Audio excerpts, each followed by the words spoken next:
Olá, eu me chamo Eduardo, estou cursando ADS no IFRO, campus de Paraná, e estou cursando no momento o segundo período. Essa apresentação ela vai ter como objetivo fazer uma revisão dos conteúdos abordados em arquitetura de computadores no primeiro período. Então, serão apresentados aqui conceitos básicos de hardware. Então, eu trouxe aqui uma agenda para gente de quais conteúdos serão abordados. Será falado um pouco sobre hardware, processador, memória principal, memória cache, memória secundária, dispositivo de entrada e saída, barramento, pipeline e as arquiteturas RISC-CISC. Vamos começar falando um pouquinho sobre hardware. Um sistema computacional ele é um conjunto de dispositivos que manipulam dados na forma digital, o que proporciona uma maneira confiável de representação e transmissão de dados. Esses dispositivos eles se agrupam em três subsistemas básicos, sendo esses subsistemas as unidades funcionais, sendo elas processador ou unidade central de processamento, a memória principal e os dispositivos de entrada e saída. Tem aquela velha brincadeira, né? Eu aprendi isso no técnico, que o hardware é o que a gente chuta, é a parte física do computador, e software é o que a gente xinga, é a parte lógica do computador, né? Então vamos falar sobre processador. O processador, também denominado como unidade central de processamento, ele gerencia todo o sistema computacional, controlando as operações realizadas por cada uma das unidades funcionais. A principal função do processador é controlar e executar instruções presentes na memória principal por meio de operações básicas. Então, cada processador ele é composto por unidade de controle, unidade lógica e aritmética e registradores. A unidade de controle ela é responsável por gerenciar as atividades de todos os componentes do computador. Já a unidade lógica e aritmética, também conhecida como ULA, é responsável pela realização de operações lógicas, que são testes e comparações, e operações aritméticas, somas e subtrações.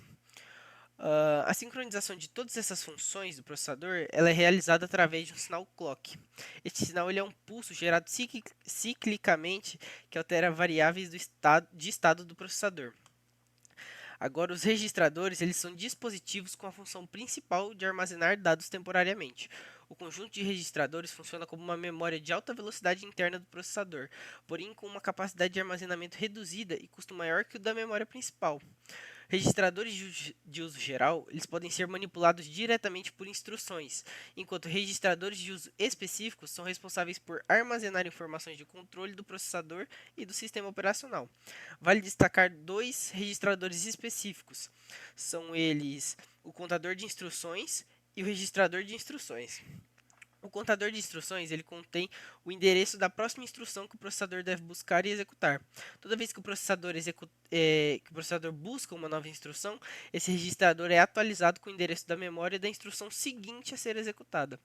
Já o registrador de instrução ele é responsável por armazenar a instrução que será decodificada e executada pelo processador.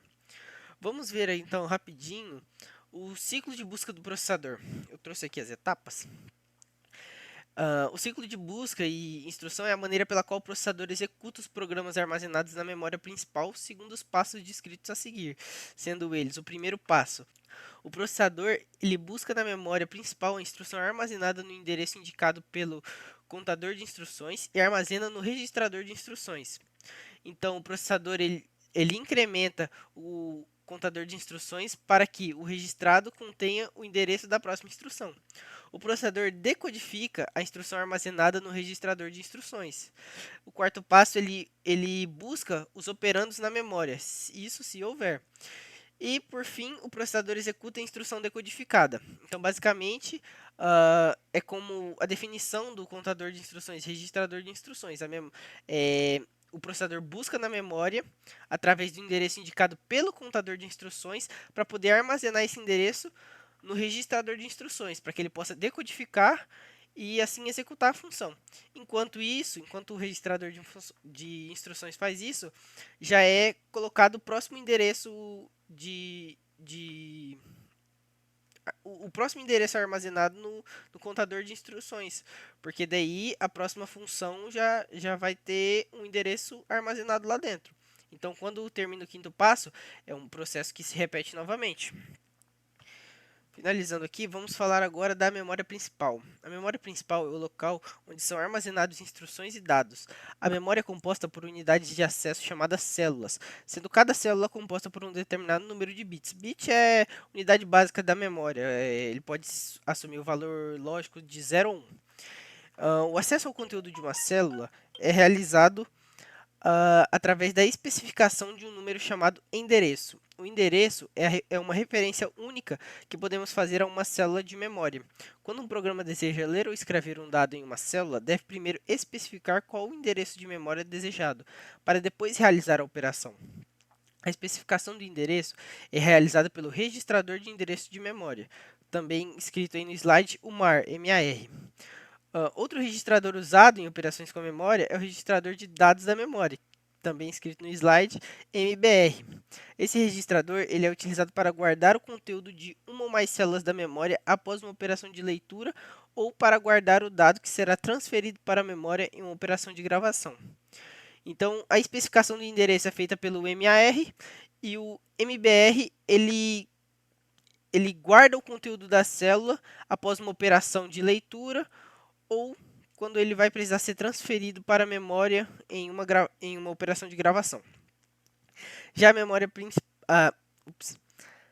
principal pode ser classificada em função de sua volatilidade, que é a capacidade da memória preservar o seu conteúdo mesmo sem uma fonte de alimentação ativa. Memórias do tipo RAM são voláteis, enquanto as memórias do tipo ROM e EEPROM são do tipo não voláteis.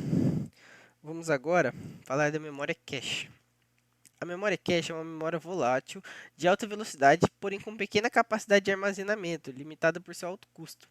O tempo de acesso a um dado nela contido é muito menor que se o mesmo estivesse na memória principal. O propósito do uso da memória cache é minimizar a disparidade existente entre a velocidade com que o processador executa instruções e a velocidade com que os dados são lidos e gravados na memória principal. A memória cache armazena uma pequena parte do conteúdo da memória principal.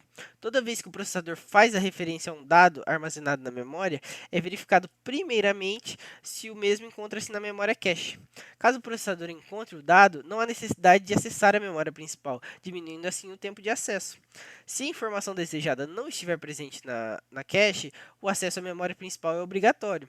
Neste caso, o processador, a partir do dado referenciado, transfere um bloco de dados da memória principal para a memória cache, para que assim ele possa buscar esses dados caso ele precise logo em seguida. A maioria dos processadores apresenta uma arquitetura de memória cache com múltiplos níveis. O funcionamento dessa arquitetura tem como base o princípio de quanto menor é a capacidade de armazenamento da memória cache, mais rápido é o acesso de dados. Isso é chamado de hierarquização. A hierarquização da cache em múltiplos níveis é uma solução para aumentar o desempenho do funcionamento das memórias caches. O nível mais alto é chamado de L1, Level 1, com baixa capacidade de armazenamento e altíssima velocidade de acesso.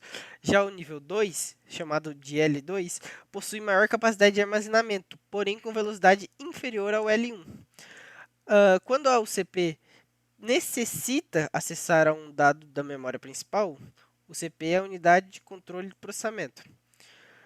Primeiramente é verificado se o dado encontra-se na L1, no level 1.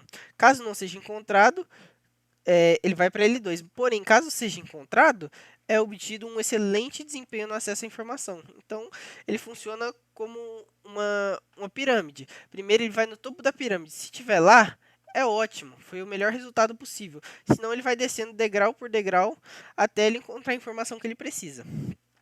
Esse é o conceito da hierarquização.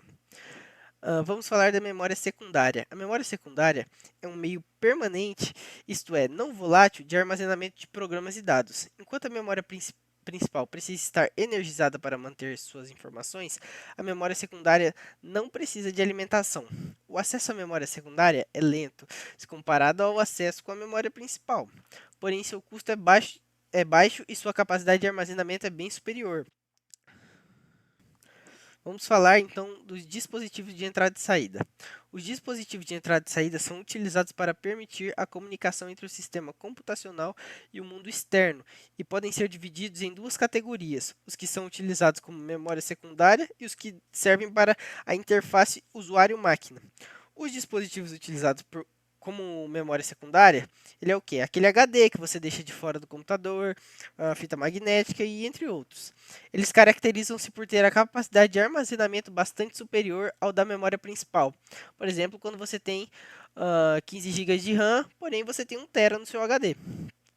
Seu custo ele é relativamente baixo, porém o tempo é, de acesso à memória secundária é bem superior ao da memória principal. Outros dispositivos têm como finalidade a comunicação usuário-máquina. Seriam esses os teclados, os mouses, os fones de ouvido e etc. Vamos dar seguimento agora e falar sobre os barramentos. O barramento ele é um meio de comunicação compartilhado que permite a comunicação entre as unidades funcionais de um sistema computacional. E através de condutores, informações como dados, endereços e sinais de controle trafegam entre processador, memória e dispositivo de entrada e saída. Em geral, um barramento possui linhas de controle e linhas de dados. Através das linhas de controle, trafegam informações de sinalizações como o tipo de operação que está sendo realizado. Já pelas linhas de dados, informações como instruções, operandos e endereços são transferidos unidades funcionais. São transferidos entre unidades funcionais. Os barramentos são classificados em 3 tipos: barramento processador-memória, barramento de entrada e saída e barramento de backplane. Os barramentos processador-memória são de curta extensão e alta velocidade para que seja otimizada a transferência de informação entre processadores e memórias. Diferentemente, os barramentos de entrada e saída, que possuem maior extensão, são mais lentos e permitem a conexão entre diferentes dispositivos. Alguns sistemas de alto desempenho utilizam a arquitetura com um terceiro barramento, conhecido como barramento de backplane. Nesta organização, o barramento de entrada e saída não se conecta diretamente ao barramento processador-memória, tendo o barramento de backplane a função de integrar os dois barramentos. A principal vantagem dessa arquitetura é reduzir o número de adaptadores existentes no barramento processador-memória e, dessa forma, otimizar seu desempenho. Aqui nós temos a imagem dos dois modelos. A primeira imagem mostra a classificação do barramento processador-memória, onde, para finalizar, vamos falar sobre as arquiteturas RISC e CISC. A linguagem de máquina de um computador é a linguagem de programação que é realmente entendida pelo processador. Cada processador possui um conjunto definido de instruções de máquina, definido por seu fabricante. As instruções de máquina fazem referência aos detalhes, como registradores, modos de endereçamento e tipos de dados, que caracterizam o processador e suas funcionalidades. Um processador com a arquitetura RISC caracteriza-se por possuir poucas instruções de máquina, em geral bastante simples, que são executadas diretamente pelo hardware. Na sua maioria, estas instruções não acessam a memória principal, trabalhando principalmente com registradores que, nesse tipo de processador, se apresentam em grande número. Essas características, além de permitirem que as instruções sejam executadas rapidamente, facilitam a implementação do pipeline. Os processadores com arquitetura CISC já possuem instruções complexas, que são interpretadas por microprogramas. O número de registradores é pequeno e qualquer instrução pode referenciar a memória principal. Nesse tipo de arquitetura, a implementação pipeline é mais difícil. Nos processadores RISC, um programa em linguagem de máquina ele é executado diretamente pelo hardware, porém isso não ocorre nos processadores CISC. Na realidade, o código executável de um processador CISC ele é interpretado por microprogramas durante sua execução, gerando microinstruções que finalmente são executadas pelo hardware. Para cada instrução em linguagem de máquina, existe um microprograma associado. Essa é a principal diferença entre a arquitetura RISC e CISC, a forma como é executada uma instrução. Que na arquitetura CISC são necessários microprogramas que estão associados à linguagem de máquina, né? Então, para cada instrução tem um microprograma associado e a arquitetura RISC, na verdade, não. Ela é executada diretamente pelo hardware. Então, basicamente, os microprogramas definem a linguagem de máquina de um computador CISC. É isso, fim.